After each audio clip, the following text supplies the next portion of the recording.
What's up, y'all? Welcome back to another Fish the Moment live stream. Today we're going to be breaking down the recent FLW Costa Series event on Lake Cumberland that's in Kentucky. And it was a crazy tournament. Water levels were 40 feet below normal pool. You probably saw the thumbnail if you're watching this back on YouTube. And so it's a really interesting tournament to analyze. The fishing is very similar to actually some of the lakes I fish in Oklahoma, so I'll be able to give some pretty good insight there into how the guys were fishing, the baits they were catching them on, and how you can apply it on your home lake. And so I have all the areas they were fishing, all the tackle, all the nuances of how the spots were set up, so it should be a really interesting show. And as always, I'm going to talk a few minutes, do some channel updates. I did get some feedback in my recent live streams that I was spending maybe a little bit too long on the channel updates, and so I'm going to just take about 5 minutes to do that, maybe even less. And then after that, I'm going to actually talk a little bit about the Major League Fishing and FLW merger. I know a lot of guys are probably interested to hear my opinion on that, and so I want to talk about that for a few minutes, and then after that we'll jump in to the tournament breakdown. And so if you're watching this back on YouTube, you can skip ahead to about the maybe 6-minute mark, and then I will be talking about the MLF FLW merger. But if you're here live on the live stream, good to see everyone. We got Butch, Quincy, John, the other John, Angela, Roger, Chris, Joseph, Charles. Good to see you guys.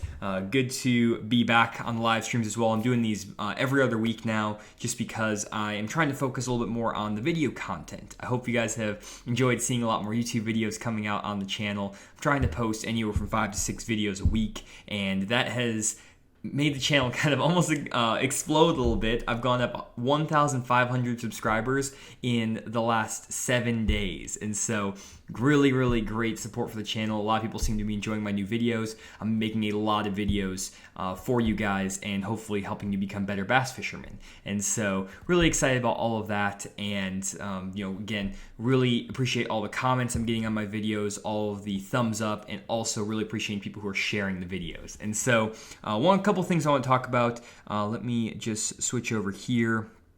1 second here. I just want to do a couple quick channel updates just because it's my live stream, so I want to talk about the channel just a little bit. But a couple things I wanted to call your attention to. First up, we do have the Fish the Moment Bass Camp still available on Sam Rayburn Reservoir in January. And so I'm going to be offering a sonar class, an offshore fishing boot camp, a casting camp, as well as an on-the-water fishing lessons where you can actually get in the boat with me one-on-one. And so you can sign up by clicking here on my website, and I only have one more spot available for my full day on the water lesson. The others have already filled up way ahead of time. And so if you want this last spot, it's the last one left. And then I do have several spots available for the sonar class, though those are filling up really quick as well. And then plenty of space in the offshore fishing boot camp as well as the casting camp. So feel free to join those whenever. But just to give you guys an idea, if you do have any questions about that, just send me an email. You can go down to fishthemoment1@gmail.com. Shoot me an email if you have any questions, and I will respond to you for sure. And so basically, that's the only thing I want to talk about. Other than that, I hope you guys have been enjoying the offshore fishing playbook. Really enjoyed this, making this, sharing it with you guys. I've had some questions on it, so one thing I'm actually going to work on somewhat of a kind of like interpretation of a couple of the slides, just common questions I'm getting, and I'm going to, everyone who's ordered that, I'm just going to shoot you guys a email, just put you in a big listserv email and send that over to you guys. It might take me a couple, maybe a week or two to kind of get that going. I'm trying to focus a lot on the YouTube videos, but do want to make sure you guys fully understand this. Really can't do any more in the actual playbook itself, but there's a lot going on here, and so some people are like, how do I link this with this? And so I'll just do the frequently asked questions kind of, and I think that'll clear up everything really easily. And so, anyways, really enjoyed making the playbook. I plan on making a winter fishing playbook as well. Talk about where to fish in the winter, areas, parts of the lake to check out, baits to use, the conditions you need to be focused on, all kinds of stuff. So that's all going to be available. It'll be the winter fishing playbook, and that'll be coming out hopefully by December, so you can get those for Christmas. Maybe ask your husband or wives for the Christmas gift, maybe the offshore fishing playbook under the tree, who knows. So definitely excited about all that stuff. And so yeah, that's pretty much it. The last thing I want to talk about is actually my Patreon page. I am giving new perks for all my Patreon members. I'm going to be doing a Patreon-only live stream actually next Tuesday, November 12th. It'll be a live Q&A stream just for Patreon members. I'm also making an exclusive Patreon member video for only Patreon members. And so it's going to be like a 30-minute video on the topic of choice from the Patreon members. And so that will be the a video exclusive for them. So definitely check out my Patreon page if you want to support the channel, help me continue to make videos, things like that. So other than that, said at about 6-minute mark, I was going to jump into the Major League Fishing FLW stuff. So let's jump over there. So as far as the merger between Major League Fishing and FLW, for those of you who don't follow tournament bass fishing, haven't followed the news, Major League Fishing is the pro circuit that has all of the former BASS and FLW stars, kind of. And Major League Fishing took all of the anglers from there, started their own tour. They do weigh every single fish that's over a pound, and they count it. So you'll have days where people catch 80 bass, and every fish counts. And they release them live, or release them right there in the boat, so it's better for conservation, things like that. And then FLW is one of the 5-fish limit tournament trails, and they basically have not been doing that well financially for a few years from what I've heard, listened to a lot of podcasts and stuff like that. Don't know that for sure, just that's what I've been hearing. And so Major League Fishing finally acquired them, and basically there was a lot of interesting stuff that happened.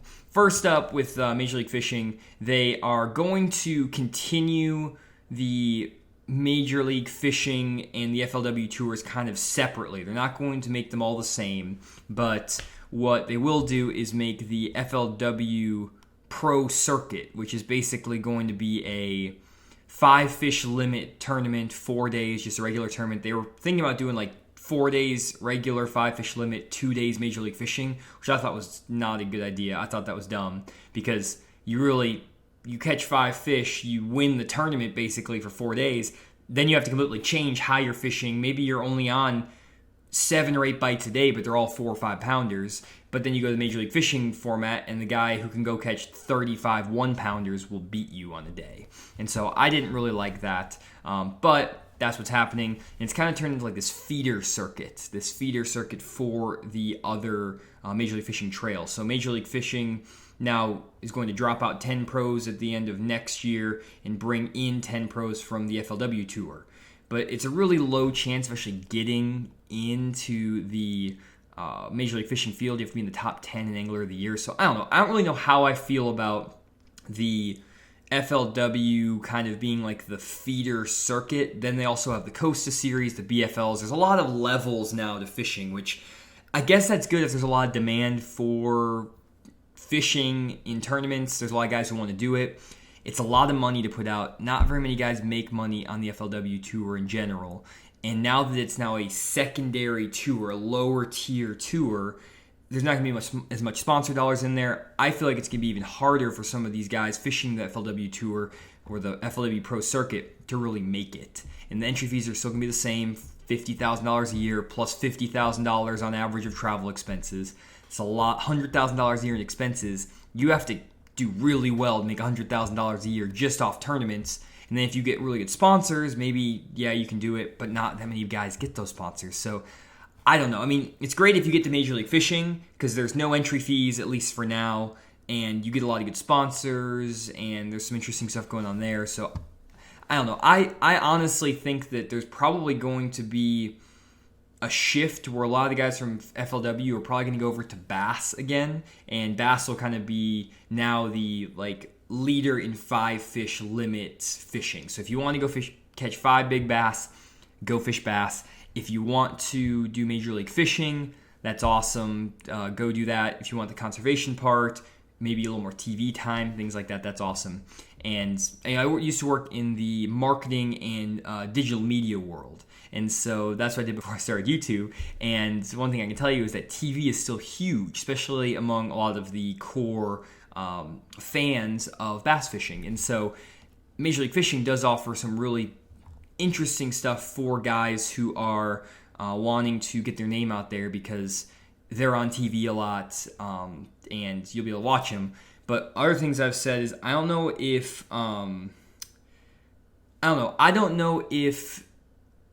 it really is that great of a TV format, watching a bunch of guys catch 1-pounders. I actually honestly don't even watch Major League Fishing. I watch every single Bassmaster event, every single FLW Tour event.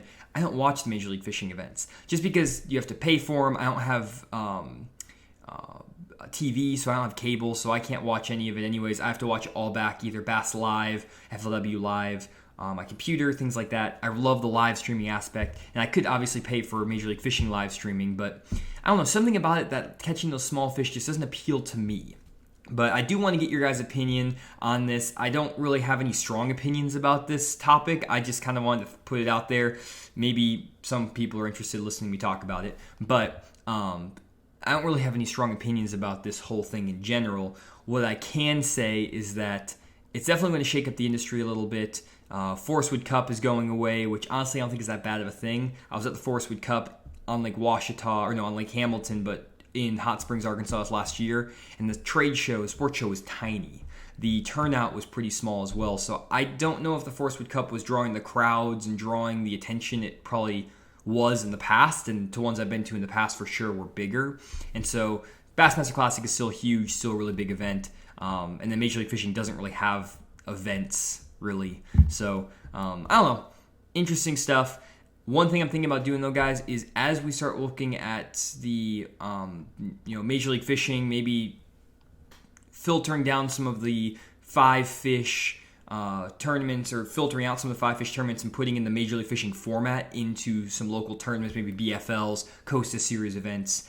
If there's Major League Fishing format available for guys at that level, I want to make some videos explaining the differences between how I would approach a Major League Fishing tournament versus how I would approach a regular 5-fish limit tournament. Because the way you're going to practice for those events, the way you're going to go about your fishing day are completely different for those two events, especially from the guys I've talked to who are on the Elite Series or on the Major League Fishing Tour, who were on the Elite Series, who kind of switched over. Talking to those guys, practicing for those events is completely different. How you have to adapt is completely different on the water. So I'll definitely want to make some videos about that. Also make a lot of tournament videos coming up next year once I get all of my ideas out of my head for the regular instruction videos. So anyways, this is a just quick overview of my thoughts on this. I thought some people would be interested. So other than that, I'm sure a lot of you guys though are here for me to break down this FLW Tour event or Costa Series event, because that's probably a little bit more useful than listening to me go on about Major League Fishing.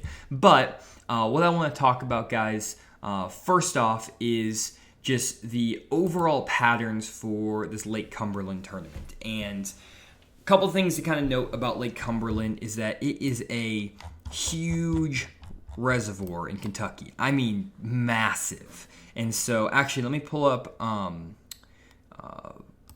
Navionics over here really quick, because I want to show you guys this, because this is crazy. If we go from the takeoff, which is it was way up here. I don't know why they take off up here. I guess it's probably where the big town is around there. But if we take this measurement tool and we go from the launch ramp here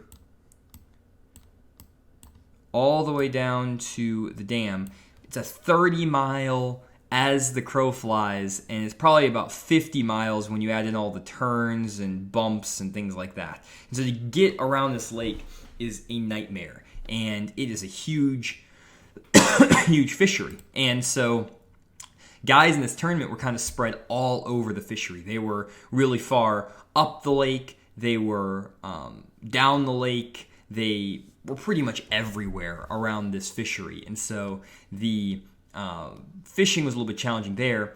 The other thing that was really interesting is that the lake was super low. And so you probably saw again in the thumbnail, I'm just going to scroll down to one of these pictures. This right here is what a lot of these pros were facing. Literally these crazy conditions where these are trees that are normally in 30 feet of water. The lake was down like 35 or 40 feet below normal pool. And so the banks and things like that these guys are fishing here, these are banks that were normally never dry. Like, you couldn't fish this bank line here ever. This isn't 30 foot of water normally. And so a couple interesting things with that is that, as you get further down into the lake, you do have areas where you have these nice boulder and shelf rock, things like that. But a lot of the areas in the lake were just kind of crushed rubble and sand just because there's so much pressure from the water over all the years.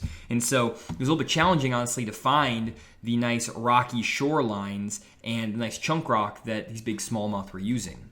And so what I want to kind of do is just walk you through some footage from the tournament, walk you through some of the baits these guys were using, and really just kind of give you a general idea of what the patterns were, where the guys were fishing, why they were fishing there, and then hopefully by the end of this you should be able to go out in Lake Cumberland right now and go catch 15 pounds a day. That's kind of the goal. So also obviously hopefully apply this on your home lake. So anyways, if we take a look at the guys here right now, these were some of the guys who were in the top of the leaderboard. Andrew Upshaw is actually the winner of this tournament.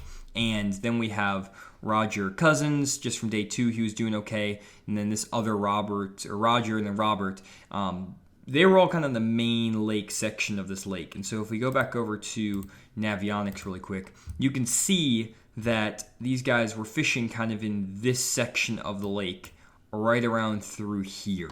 Kind of this mid-lake section. And they're right on the main river. And so if you kind of take a look at some of these areas, they're super steep. I mean, super steep. Where we have 100 feet of water, and then it comes up to, 2-3 feet of water right up on the bank. And what's happening is that these banks are dropping off super steep, and it creates kind of stair steps and ledges. So basically the whole lake is just one big bluff wall with stair step ledges. And there's rock all around this place. And with the water being so low, what I feel like was happening is that a lot of the big smallmouth and the bigger fish in this lake were either pushed out pretty far to the main lake out here, or if they were in the creeks, they were kind of in the main sections of these bigger creeks. And that's just because the water was down. It was probably a little more comfortable for them to be in the main lake section just because they weren't used to being in these creeks when the water's 30 feet low. And they probably were afraid if the water kept falling and falling, maybe it's a little bit dangerous to be even back in these creeks a little bit. So seems like the fish kind of were adjusting to that, and a lot of the bigger smallmouth right here on the main lake. And normally when you think fall fishing, you think the fish are going to be migrating back in the creeks. That's what everyone tells you about fall fishing. Go fish the backs of the creeks. And actually when the FLW Tour was here earlier in the year, or maybe I think it was last year, the guys who were catching fish, a lot of the guys were actually way back in the back of these creeks, way back in here. But there weren't really that many guys who were actually fishing in the backs of the creeks, except for one creek that was way up here, this kind of river section here. And we'll talk about that here in a second. But it seemed like a lot of the guys right here in the main body of water. And again, that's counterintuitive to what you would think. And so I think a lot of guys probably got messed up in their practice days on Lake Cumberland because they probably just ran into one of these major creeks and they probably just started fishing the whole creek all the way to the back. And they probably didn't catch that many fish because a lot of the good fish are out here on the main lake. And so that's something that's really important to kind of keep in mind, guys, as you're trying to break down a fishery, as you're thinking about finding fish. A lot of times when I go to a fishery and try to break it down, I always start on the main lake. And the reason for that is because I don't know where the fish are in any given year. Yeah, you can kind of tell by seasonal patterns. You can kind of get a feel for, okay, maybe because it's November, water temperatures are dropping from the 60s to the 50s. I'm thinking the shad should be pushing back in the creeks. I'm going to run to the very back of a creek first and start fishing there.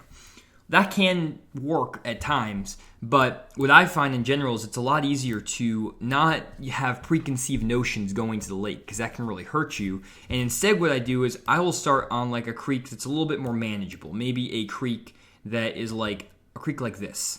Not a huge creek, but it's a decent sized creek. Maybe even a creek that's like this size. It doesn't need to be a super huge creek. And what I'll do is I'll start out here on the main lake and fish all these main lake areas, maybe out on this side too, for 20, 30, 40 minutes. If I start getting some bites, awesome. If I don't get any bites, if I don't see a lot of bait fish, maybe I don't see a lot of fish in my graph, I'll start moving to the first third of the creeks. Then I'll move to the middle of the creeks. Then I'll make my way to the back of the creeks. And I do a very systematic approach of doing this. Then if these fish aren't biting in these sections of these creeks, maybe I'll run 2-3 miles down the lake and repeat that process. Main lake, first third, middle third, back third. And I talked about this in my most recent YouTube video that I put up, where it was like the one where I was saying skipping spinnerbaits for fall bass. You can skip a spinnerbait, so watch that video to check that out. But I also broke down kind of how to break down a lake in the fall, and I always mentioned in the video, or I mentioned in the video, that I start in the main lake and I work my way into the creeks.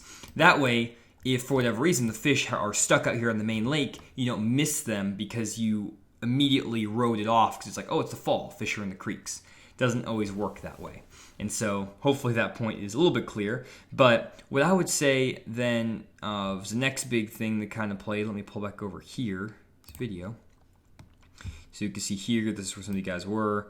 I think I got another image. You can see some of these guys were spread out really, really far. Matt Pangrat, he's one of my buddies, actually he used to fish college fishing, and he is way down here on the southern end. And then this is one of the guys fishing kind of in this midsection of the lake. And then we have a guy who's way back up here in the creek. So these guys are like literally 40 miles apart from each other, which is crazy. And then there's guys here in this midsection. So it seemed like there's fish all over the lake, but each part of the lake kind of set up a little bit differently. And so we'll kind of talk about that as we go through the breakdown.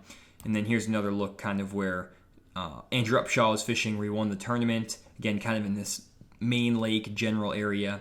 And then Rob Burns finished second with fishing right by him, main lake. And so one thing that I will say is that when I find fish usually on a lake in a certain time of the year, the biggest concentration of big fish is going to be in a certain, again, section or area of the lake, whether it's this mid-lake area on the main lake, whether it is this mid-lake area halfway back in the creeks, maybe it's this upper end of the lake up here, and they're on the main lake up here, or in the back of the creeks up here. And so usually you'll be able to find that a good concentration of big fish are going to group up together, and they're going to move together. They're going to move from main lake, back in the creeks, then back out of the creeks. So it's definitely going to be something where you need to really look around a lot of places to find where's that biggest concentration of the good caliber bass. And then when you find them, it's lights out. And that's what Andrew Upshaw was able to do.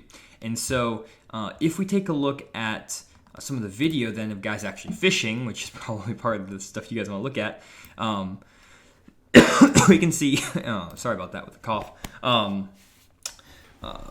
This is Andrew Upshaw on the final day where he was just fishing. You can see right here, you can notice there is a really nice kind of 45 degree, maybe a little bit steeper than that, rocky bank. And it has this really nice slate rock is what I call it. And there's some laydowns and tree roots and stuff like that that have fallen in the water. And this is the type of bank that a lot of the guys were catching fish on. And more so than a lot of the guys, Andrew was really focused on this specific type of rock, this slate rock, this kind of 45 degree bank with the slate rock. And a lot of times in the fall, when you're fishing on lakes like Lake Cumberland, where it's basically, let me pause this real quick, it's basically just one giant, let me pull up actually this real quick, pull up Google Earth full size.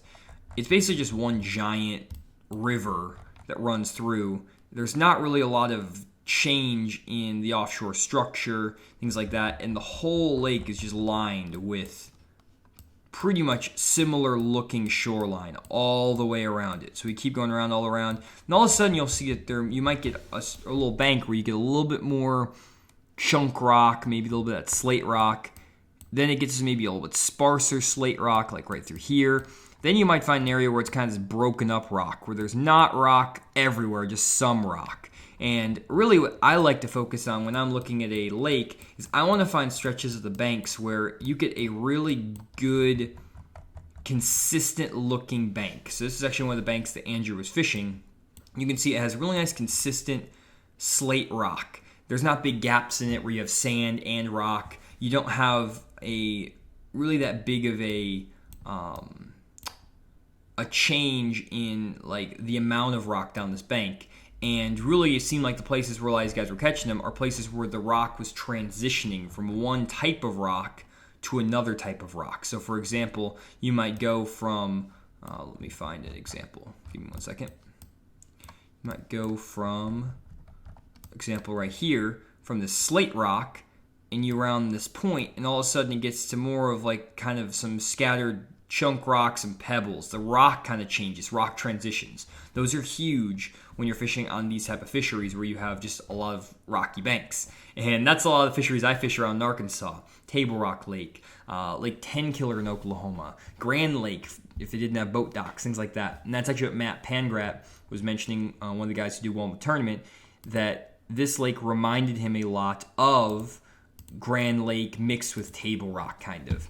And again, you can see there's not really that much of there's not really any flat areas where these fish could get offshore very well. And then any of the places where they may have been pulling offshore, like maybe this area through here, the lake was down 30 feet. So a lot of this stuff, this is the new bank line right here. And so really everything else looking at a second ago on Google Earth, that was useless information because that was when the lake was maybe 5 feet low. Well, now it's 35 feet low. So kind of useless information a little bit to look at Google Earth to find fish. But what you can do then is just literally just drive around the lake and just start looking for banks like this where you have this nice slate rock. And you can see here, you kind of get like a little patch of just dirt kind of junk right here. And Andrew's really focused specifically on these small little stretches where you have this consistent, nice slate rock. Not so much worried about like these stretches, and then it starts up over here again. Nice slate rock, nice slate rock. And so let's kind of roll this footage again. And all he's really doing, guys, is he is taking a jig, taking a 1/2 ounce jig, and he's just flipping it down the bank. And it's not a super special technique, to be honest. He's literally just taking a 1/2 ounce jig and he's flipping. And you can see again, here's that kind of, see that bank right here where you kind of have some of this like mud rock here, and then it picks up the slate rock again. Every fish it looked like he was catching is places where you get more of this slate rock to come in, not this flat kind of mud stuff. And so if it were me, honestly, I probably would still flip it just like he is because there's some laydowns and stuff there. But the high percentage areas are these areas over here with that nice, good rock bank. And they're really focusing on the rock, which is good. And what I would say is that in the fall, what happens is that a lot of times these bass start keying in on crawfish a lot. And so if we kind of go back into this image over here, you can see that this bank is really rocky. And what will happen is that when water temperatures are above about 50 degrees, there's going to be a lot of crawfish that are scurrying around and getting in these rocks. And so as we take a look at some of the baits some of these guys were fishing, and we'll go over that real quick, you can see that the baits these guys were focused on were, Andrew Upshaw winning on the jig, crawfish imitator. The Rob Burns catching fish on a storm wigglewort, as well as a 6 cents S curve, which is basically another version of a storm wigglewort, and the Lucky Strike American Original, again, just another version of the wigglewort. Then we have the Rock Crawler 55, basically a wigglewort, but it's the Spur Rock Crawler. Matt Pangrat, again, crawfish. And then some of the guys who are fishing for largemouth were actually fishing shad imitators. So there were some shad up in a different part of the lake, which we'll talk about. But then crawfish again, jig, crawfish colored crankbaits. And then we have a flipping bait and a spinner bait, and then another crawfish bait. So a couple guys were focused on shad and were in the backs of the creeks focusing on the shad. But most of the guys in the tournament were throwing baits like a jig, like a crankbait in that crawfish color. And one thing that's really not talked about that much is in the fall, bass, especially in the south, crush crawfish. That is something they eat a ton. And what they basically do is, again, those crawfish are going to get in these rocks in here. And once you hit like 50 degree water temperature, somewhere in there, 50, 55, those crawfish actually go into hibernation. And I heard David Dudley talking about this on FLW Live. I didn't actually know this until I listened to him. So it pays to listen to FLW Live and just like geek out on bass fishing. But apparently the crawfish go into hibernation around like 55 degree water temperature. I always knew they went into hibernation, but not at specific temperatures. I don't know if that's right either. That's just what David said. So take that with a grain of salt potentially. But he is just one angler of the year for the FLW Tour, so I think we can trust his word. The crawfish, though, will go into hibernation. They'll kind of dig into the rocks and kind of hide. And so the smallmouth, when water temperatures hit like 70 degrees all the way to 55 degrees, they want to start eating as many crawfish as possible just to be able to feed up for the winter. They know those crawfish are going to go away, and they're kind of an easy meal for them, so they will crush the crawfish down these banks. And so baits like a jig, flipping a jig, fishing a crankbait down rocky banks is a great way to catch them. And we'll take a look at Andrew catching one right here. Again, you'll notice the bank he comes to, again, has this nice chunk rock, again, when he actually catches one. It's not on that flat mud bank, it's on that actual rock. And we'll talk about how he's actually fishing the jig here in a second. But that was kind of an interesting hook set, to be honest. I'm going to make a video on hook sets pretty soon here, guys, too, because I've noticed that hook sets can vary wildly between guys I do on-the-water fishing lessons with. And I feel like you can miss a lot of fish if you're not setting the hook properly. It took me years to actually learn the proper technique for setting the hook, but that is a really nice smallmouth right there, probably a 3.5 pounder. And that's kind of the fish these guys were catching, just these nice chunky smallmouth. And there's a lot of these southern smallmouth on these lakes around Kentucky, Tennessee area. And basically all Andrew was doing was, again, you can get a better view of what he's doing here, is just pitching that jig pretty much up to the wall. And you may never think to actually go down like a rocky bank and like flip a jig, but it's something I do all the time here in Arkansas. And I actually flip a little bit heavier jig than what he's throwing. I'll flip a 3/4 ounce jig, especially when it gets windy. When it does get a little bit calm like this, my favorite go-to jig, I'll pause this real quick, is, let me pull up Tackle Warehouse. So I use a couple different jigs. First one I really like is just your traditional, let's see here, jig like this. This is, you don't need this exact cast. No, we don't need the casting jig. Where's just a regular EF jig? I am struggling to find this, but I use Jewel. Jewel's a local bait company, guys, that I have near me, which is nice. Here we go. I don't know how I missed that. The EF finesse flipping jig. It's this 3/8 ounce jig, and I just pair this little finesse jig. And when wind isn't blowing and it's really calm, I'll flip this down the 45-degree rocky banks on Table Rock Lake, on Lake Stockton, on Beaver Lake, places like that. And you can just flip that jig like 10 killer. And that lighter jig, when there's no wind, seems to get me a few extra bites. And then if the other jig is not working, then I'll just go to like a 3/4 ounce football jig. And usually when I get a lot more wind, I'll go to that 3/4 ounce jig in just a black and blue color and just flip, or not black and blue, in a green pumpkin color, and just flip that 3/4 ounce jig just like Andrew is with he's throwing a little 1/2 ounce jig. It said he was throwing a striking bitsy jig in the article there, but David Dudley said he was throwing a 1/2 ounce jig in the video, so I don't know what to believe. I don't really believe these bait articles that you see on FLW as much, unless you see him throwing it on FLW Live, Bass Live, and they hold up the bait and show you. I don't really trust it as much, so who knows what he's actually fishing with. But I've found success with that 3/8 ounce jig when I have the calm conditions, and then the 3/4 ounce jig when I get the windy conditions. And he's just literally flipping this jig, and you see this kind of rocky bank. And again, this is kind of this bluffy slate rock bank. And what he's really doing is he's not actually fishing like right up on the bank here. He's actually focusing in like that maybe 5 to 15 feet of water. And his boat's probably in 30, 35 feet of water right here. And then between him and the boat, or the bank, it goes from 30 feet up to a few feet. And so really in like this area here, you'll get that 5 to 15 foot of water. And that's really what he's focused on, because the water clarity on Lake Cumberland is a little bit clearer than your average lake where you just go flipping. And when you just go flipping down the bank, normally you're thinking about flipping bushes, heavy cover, maybe a foot of water visibility. Where flipping these bluff walls, you might be having 6 feet of visibility on some of these bluffs, maybe 3 foot of visibility. It kind of depends on where you're at on the lakes, but I've caught fish flipping in 4 or 5 foot of water visibility down these bluff walls. And basically what's happening is these fish don't want to be really, really shallow unless you get some good wind blowing up on these banks. And instead, they'll just sit in like that 7 to 15 foot of water just off the bank. And if you have these rocky, bluffy banks, Pickwick Lake in Tennessee or in Alabama, Table Rock Lake again, Grand Lake in Oklahoma, this will work as well. I've been doing that recently out in Grand Lake. Lake 10 Killer in Oklahoma. All kinds of places. Greers Ferry Lake in central Arkansas.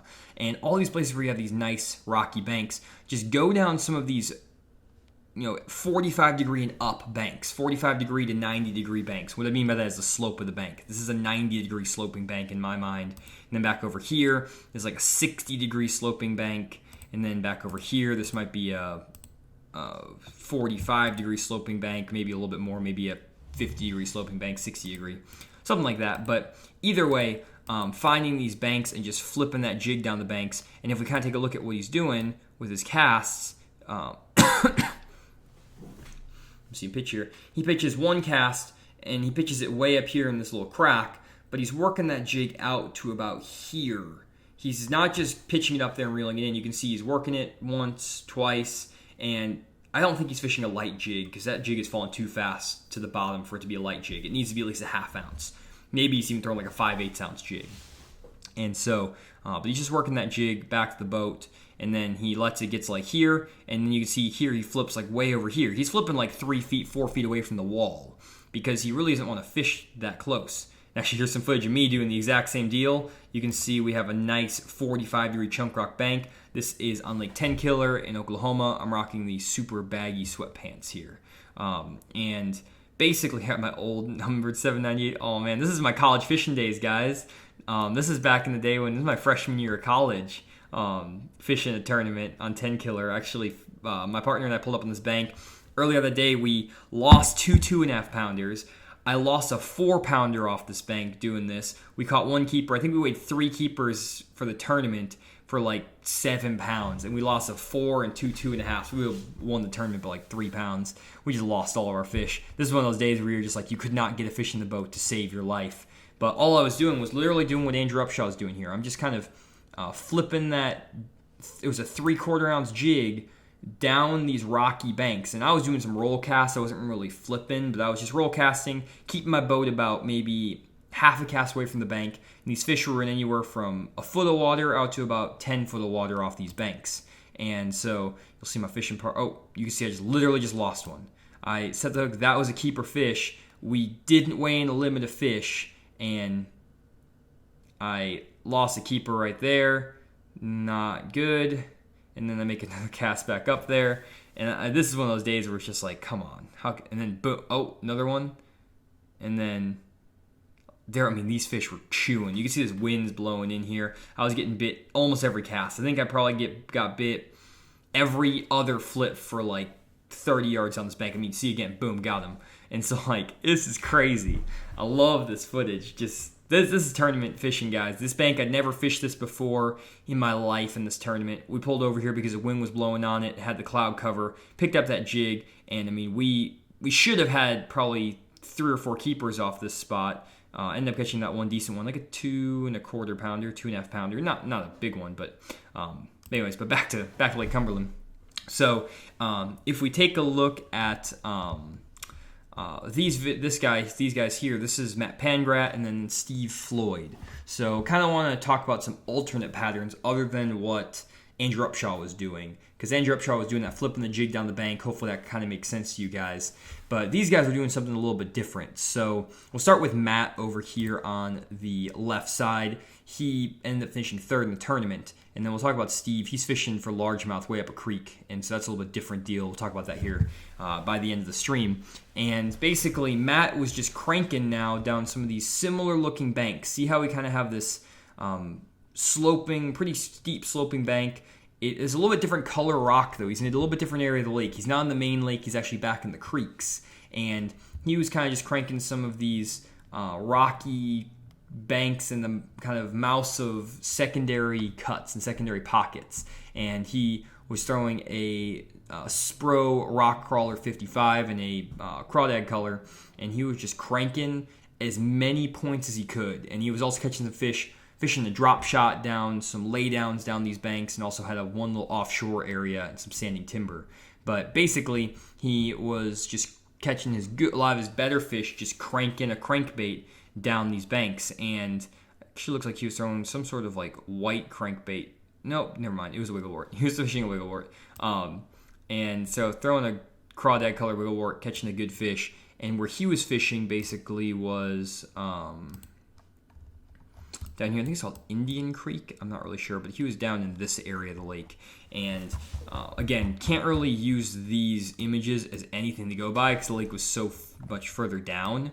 But where I would expect him to kind of be is probably, it looked like he was more off the main lake, so I always expect like these type of banks right here, where you kind of have a really, really steep bank that comes in, and then it flattens out just a little bit more chunk rock, so it goes from like maybe slate rock, really steep rock, to chunk rock, down to maybe pea gravel around these little corners. Same thing like right in here. And he actually did a segment on Bass Talk Live, or actually he's a host of Bass Talk Live, which is a radio show on bass fishing. Don't worry, guys, I listen to every single bass fishing radio show. I watch every single bass fishing video pretty much that comes out on tournaments. I watch a lot of fishing content just because I want to learn, and I want to embrace as much as I can, but I also want to be able to be as educated as possible so I can share information with you guys, because that's what I've been doing since I was like 8 years old. You may be wondering, like, how do you know all this stuff about bass fishing? It's because I've watched every single Bassmaster television show since 1988, 5 to 10 times. I've read every single issue of Bassmaster magazine since 1999, probably twice cover to cover. I have literal like bass fishing encyclopedia books, like these like hardcover bass books that like have all this cool stuff in them. There's like a 12 volume set of like books. It's all like outdated information, but I read those cover to cover. Let's put that down here. I watch a ton of YouTube videos all the time, so that's how I learn about fishing. And then what I do is I'll go to the lake and I'll say, okay, guys, we're catching fish on this looking type of bank. Like, you can just look at this bank and you can say, okay, or even like over here where Andrew caught this fish. I look at this type of bank, I sear the image of that bank into my brain, and just using the information they gave for free out on the internet, like right here, I can then say, okay, his spot was on the main lake right there and kind of around these curves. I'm going to go over here to Navionics now. I'm going to pull up the area where he was at, just kind of finding it on the map, and I'm going to look, okay, what does this bank look like? Okay, it's main lake. He was fishing a jig down these rocky banks. Cool. Now let's say that I go from here, Lake Cumberland, and here, one second here, I'm going to hide this for 1 second. Back over here. I'm just going to pull up Lake 10 Killer here, just a lake by me, just to kind of give you an idea of what I do. How do I take this information and actually make it useful? Because that's one thing that, I can talk about the patterns and talk about all this stuff, and it's great information, but if you don't know how to apply it, it's kind of a little bit useless. But what I basically do, if I pull this back over, so I'll pull up, let's say, 10 Killer Ferry Lake here. And here's this bank where I caught those fish. In that video where I was showing you from my college days, it was just down this bank right here. If we take a look at this bank and compare it to this bank right here, this is where Andrew was fishing down these type banks. And if we take a look at these banks right here, they have big smallmouth in 10 Killer, Lake 10 Killer. It was fall. It was the same thing. This pattern right here worked on this lake in 10 Killer. That was 6 years ago, and it's now working on Lake Cumberland, fall, similar type of conditions, similar type of fishery, in another part of the country. And so I learned this pattern when I was actually out fishing on 10 Killer when I caught these fish. I learned this pattern by watching Lake of the Ozarks Bassmaster events from like 1990s, 1980s. Where guys were talking about fishing Lake of the Ozarks, fishing these rock transitions with jigs. And so it's something that I just knew was a good thing in the fall based on watching old tournaments. I then put it into practice in this tournament, caught these fish, and then if I ever go to any other part of the country and try to fish a lake with big smallmouth, clear water in the fall, I now can take my fish catch from this lake and apply it to any other lake that's like that. And so a lot of guys, actually, it was really funny when I was doing, let you watch out this fish catch, because it's always fun just watching some hogs come over the edge. Nice net job, Sam. my old fishing partner Sam. We're going to be doing some videos with Sam pretty soon. He's got the thickest country accent y'all are seeing. Oh my boy, he's going down there and we're going to put down big old G, flip him in the old catfish on me. Woo! Sorry about that, guys. That was just that was Sam. That was Sam for you. But anyways, so what was funny because when I was actually doing my bass camp over in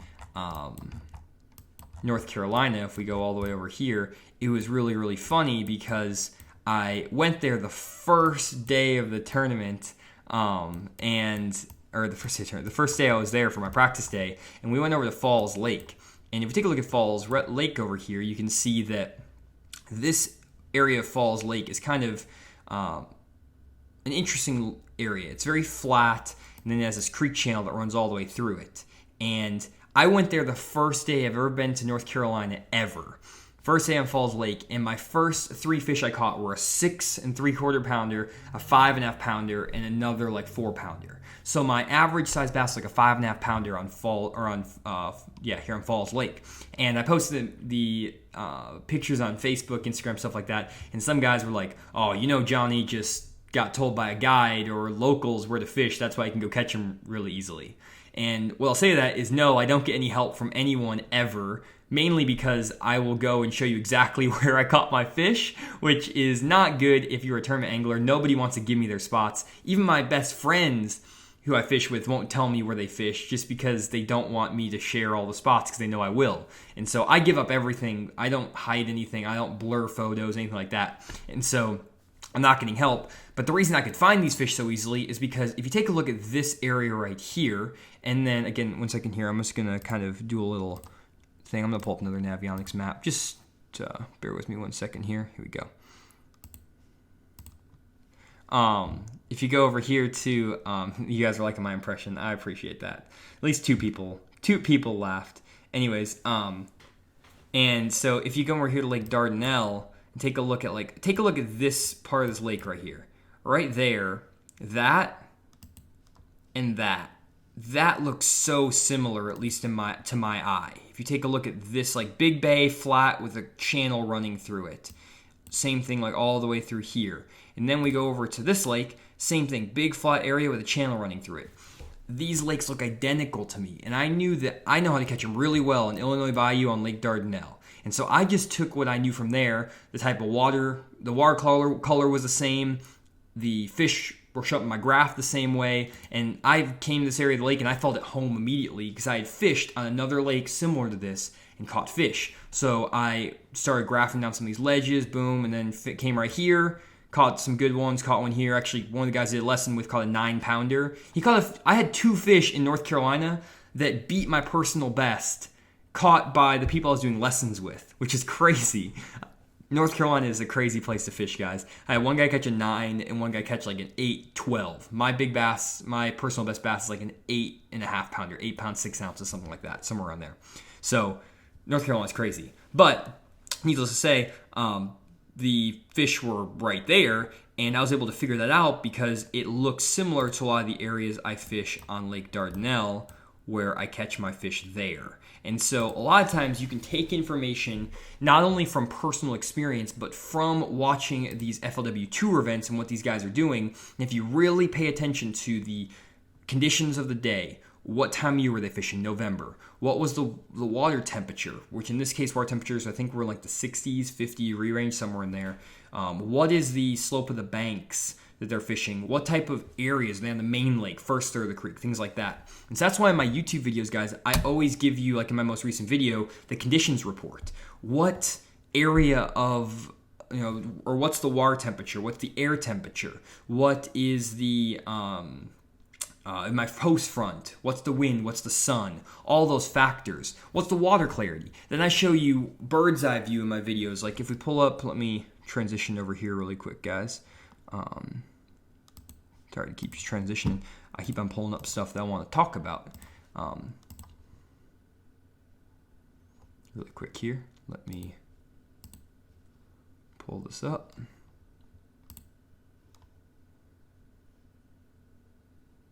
Did that thing. That's why I always put a trailer on my spin. Give me 1 second here, guys. Just going to get through all these stupid YouTube ads. Try to pull up my YouTube video because I just want to explain how to kind of interpret my videos because it's pretty important.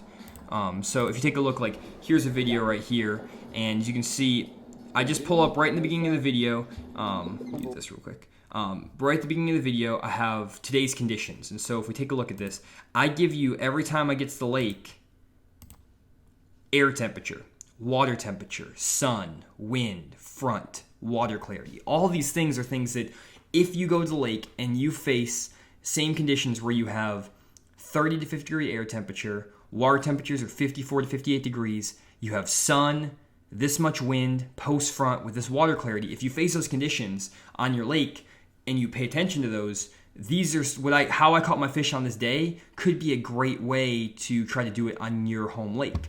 Then when I'm actually going around the lake, I talk about not only like the baits I'm fishing, but I also talk about like how do I go in and out of the creeks? How do I fish the creeks? Am I on the main lake, first third of the creek? Things like that. And I try to show you kind of how I'm fishing. And it's all in the hopes that, like even like in this case, I was talking about how the water in the back third of the creeks is a lot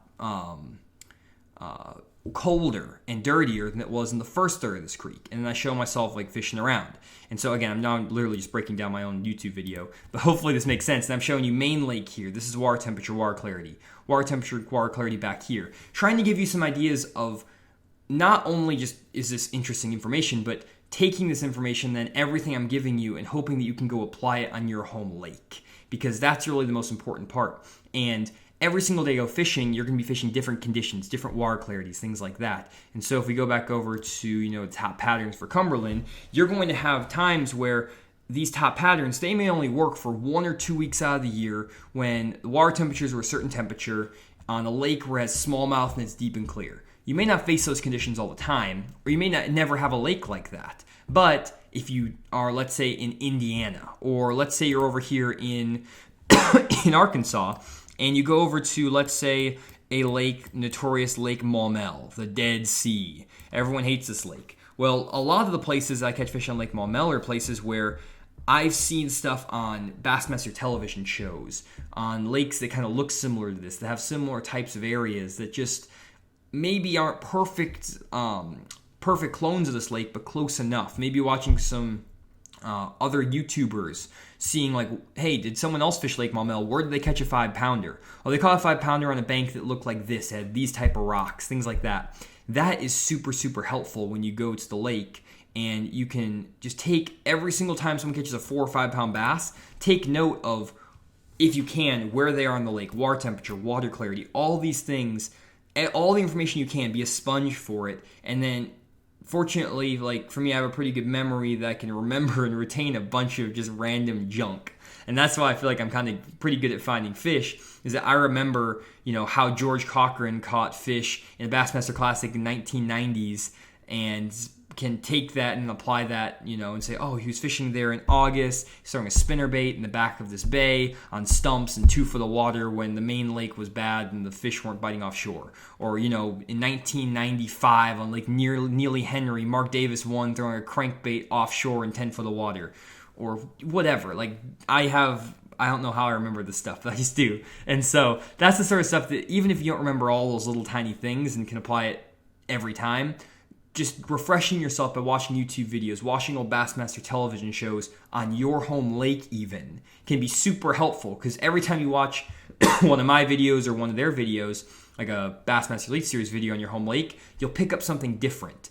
And more than anything, you can pick up exactly where these guys are catching their fish. And so, I don't know, I feel like that was a really long tangent and everything, but I hope that makes sense and what I was going on there. So, back to Lake Cumberland for just a minute. One other thing that I want to talk about was the guy who finished second, Rob Burrow. He was catching his fish fishing this is a really long fish catch, but he's catching fish fishing a wiggle or crankbait down those 45-degree rocky banks again. I'm just going to skip ahead. This fish catch was really poorly filmed. But anyways, another 45-degree kind of rocky bank. He was just cranking. And one thing that I thought was kind of interesting about what Rob was doing more than anything is that after we get this big smallie in the boat, I need to do a video on how to net fish too, because this is not working. there's a good way to net fish as well, guys. Landing fish is huge. I actually don't even use a net anymore because I feel like I can land fish better without a net when I'm by myself, just with my hands. So if you guys want videos on how to land fish the proper way, or at least the way I do it, let me know. There's a lot of Elite Series pros who, you would be shocked, are terrible at landing fish, like awful. And you're going to say, oh man, but they're on the Elite Series, they won all this money and everything like that. But like, just because you're good at finding fish and doing certain things doesn't mean you're good at landing fish. Because there's a lot of guys on the tour who are just, it makes my heart like beat out of my chest when I see these guys trying to land a fish. But here's what I want to show you guys is this guy right here. He is, again, Rob Burns. He was fishing his 45-degree chunk rock banks with a wiggle wart. And I want to have you watch how fast he's burning his crankbait in. And David Dudley made note of this on the stream. And he's like, I don't know if he's just using like a 5-to-1 gear ratio reel and it's just slow, or if he's like has a 7-to-1 gear ratio reel and he's just like burning that crankbait back. But he is ripping that crankbait. And I've made YouTube videos about this in the past in the summer where I rip a deep diving crankbait, like burn it as fast as I can.